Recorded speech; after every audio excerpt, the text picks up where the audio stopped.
Namaste. Myself Reni Purana, Assistant Professor, Faculty Physiotherapy and Diagnostics, JVN, Rajasthan. Today we are going to discuss about assessment and principles of therapeutic management of femoral nerve palsy. First, look out about the femoral nerve anatomy. The femoral nerve is a large nerve in front of the hip joint. The femoral nerve, which arises from the second through the fourth lumbar nerve roots, represents the largest branch of the lumbar nerve plexus. The femoral nerve is formed within the body of the psoas major muscle and then passes inferolaterally within the psoas before emerging just superior to the inguinal ligament in a groove between the psoas and iliacus muscles. The blood supply to the extrapelvic portion of the femoral nerve is the lateral femoral circumflex artery, whereas the intrapelvic component of the femoral nerve is supplied by iliolumbar and deep circumflex iliac arteries. A more extensive collateral blood supply to the right femoral nerve has been demonstrated, a finding suggesting that the left femoral nerve may be more susceptible to ischemic injury than the right. The femoral nerve contains both sensory and motor components, including the sensory branches of the anterior and medial femoral cutaneous nerve, as well as long saphenous nerve. Motor innervations from the femoral nerve is provided to the psoas, iliacus, quadriceps femoris, pectineus, and sartorius muscles. Therefore, injury to the femoral nerve may result in weakness of hip flexion, knee extension, adduction, and external rotation. Clinically, femoral nerve injuries usually manifest as difficulty with ambulation in the early post-operative period. Patients whose injuries are not recognized before discharge commonly report difficulty in climbing stairs at home. In addition, patients may report numbness and paresthesias of the anterior medial thigh. On physical examination, weakness of the quadriceps muscles and diminished or absent deep tendon reflexes at the knee, that is patellar reflex, are consistent findings. Now, femoral nerve injuries may result from patient positioning, retractor related compression, or directed operative trauma. Direct injury is usually suspected intraoperatively, and careful inspection along the course of the nerve is recommended in such cases. Positioning related femoral nerve injuries in urology have most consistently been reported from procedures in lithotomy position. The most common mechanism for femoral nerve injury during urology procedures, however, is compression of the nerve by self-retaining retractors. This situation typically occurs during prolonged abdominal cases such as radical cystectomy, although injuries have been reported after radical prostatectomy and even perineal prostatectomy. Retractor injuries occur when the blades of the retractor are placed directly on the psoas muscle, where they may compress the nerve directly or indirectly by trapping the nerve against the lateral pelvic wall. In addition, retractor blades may compromise the blood supply to the femoral nerve by compressing the iliolumbar artery. Thin patients in whom the retractor blades are more likely to compress the psoas muscle are at particular risk for femoral nerve injury from retractor compression. Moreover, the length of time of retraction has been correlated with the severity of nerve injury. Therefore, care should be taken to ensure that retractor blades retract only the rectus muscle and do not sit directly on the psoas muscle. Periodic inspection of retractor placement during the surgical procedure by placing the surgeon's fingers beneath the blades to ensure clearance of the psoas muscle is mandatory to avoid inadvertent compression injury. This initial evaluation of a suspected femoral nerve injury include careful documentation of the neurological findings along with physical therapy consultation. Immediate physical therapy helps to prevent muscle atrophy and may decrease the risk of thromboembolic complications associated with prolonged bed rest. Ambulation may be facilitated in the case of femoral nerve injury by locking the ipsilateral knee to compensate for the associated thigh muscle weakness. Although most femoral nerve injuries in our experience are caused by retractor related compression, nerve compression from pelvic or retroperitoneal hematomas have been described. Therefore, if one clinically suspects bleeding, three-dimensional imaging should be obtained as well. In the setting of a persistent post-operative nerve deficit, clinically consistent with a femoral nerve injury, neurological consultation and an electromyogram to evaluate for anatomic denervation. Electromyography should be performed more than 3 weeks from the time of injury to maximize its prognostic value. Although the recovery process may be prolonged, compression-related nerve injuries usually resolve over time and patients regain nerve function.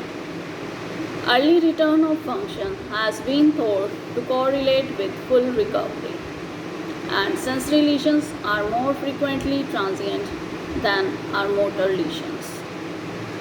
Prevention of femoral nerve injury is paramount because the consequences may significantly affect patient's quality of life. Vigilant attention to patient positioning, limiting surgical time, and periodically inspecting retractor placement are key to avoiding these injuries. Now, what should be the physiotherapy intervention for femoral nerve injury? Management is directed towards pain management that affects the quality of life and is a common consequence of nerve damage. Pain control is of paramount importance. Complete relief is rarely obtained, and 40 to 60% point means to obtain partial relief. A multidisciplinary approach is taken, which most input from the pharmacologist. Anticonvulsants and tricyclic antidepressants are the most used drugs. A physiotherapist can employ other modalities that show in various studies to be benefit as complementary medicine for pain relief. These include massage, example aromatherapy massage. In studies has shown to help manage neuropathic pain and increase quality of life. Many different massage techniques have been employed showing benefits for pain management and quality of life. Next, TENS. Application of TENS has been found to be of benefit in pain reduction. It was found to be benefit if used at 100 Hz in constant mode. Next is low-level laser therapy.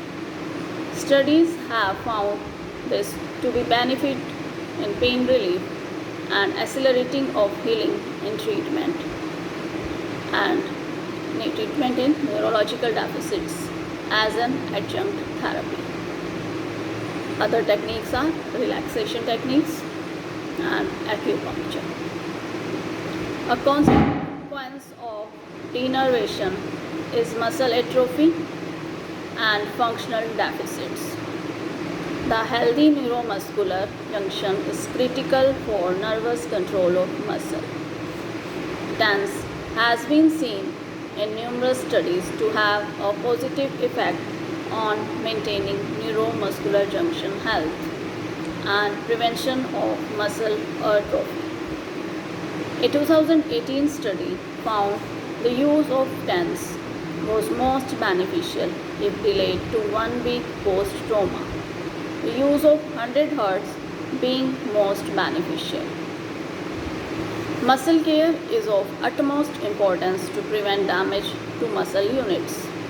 In particular, prevent heat or cold trauma, overstretching by gravity, or incorrect lifting or transfer techniques, contractures of muscles.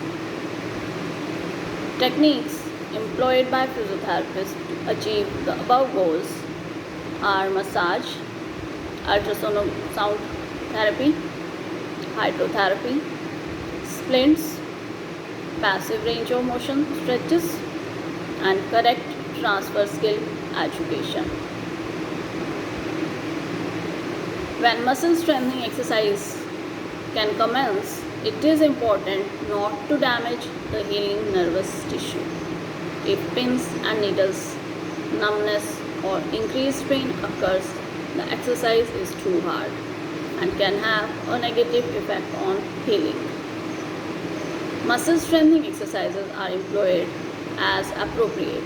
Example, isometric graded weight progression, open close chain, and proper splinting techniques from the post-operative splint and cast to splints that prevent deformities to overcome established contractures and improve function, aids in the patient's recovery. Use of support slings may be employed to assist the movement and take the weight of the limb, as may static and dynamic splints helping to rest paralyzed muscles in optimum positioning to avoid overstretching and contractures. They also assist in allowing unaffected muscles to operate from correct position. A recent study found that exercise can enhance axonal growth via a neutrophin-dependent mechanism affecting adult dorsal root ganglion neurons. Aerobic activity should also be encouraged, aiming for 30 minutes 4 times a week for its known health benefits. In the relearning of functional tasks, the brain is utilized to regain visuo-tactile and audio-tactile interaction. In the upper limb, the focus is on fine motor skill learning. In the lower limb, balance and coordination are areas of focus. Sensory re-education aids in the recovery of sensibility. In sensory stimulation, pinching and tapping, brushing and icing are regularly used. Proprioception deficits can be improved using exercise balls, balance pads for weight bearing activities, juggling balls for upper limb, yoga and tai chi.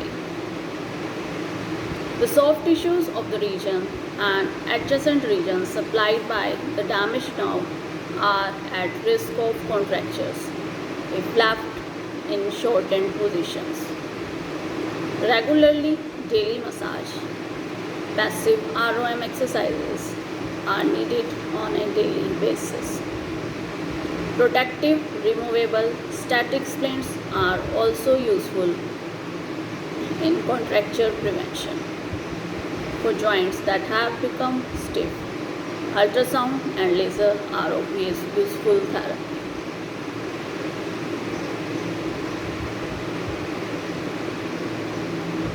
To properly treat a patient with this must be respected. And the ultimate goal is not simply to reduce pain but to achieve better quality of life. Thank you.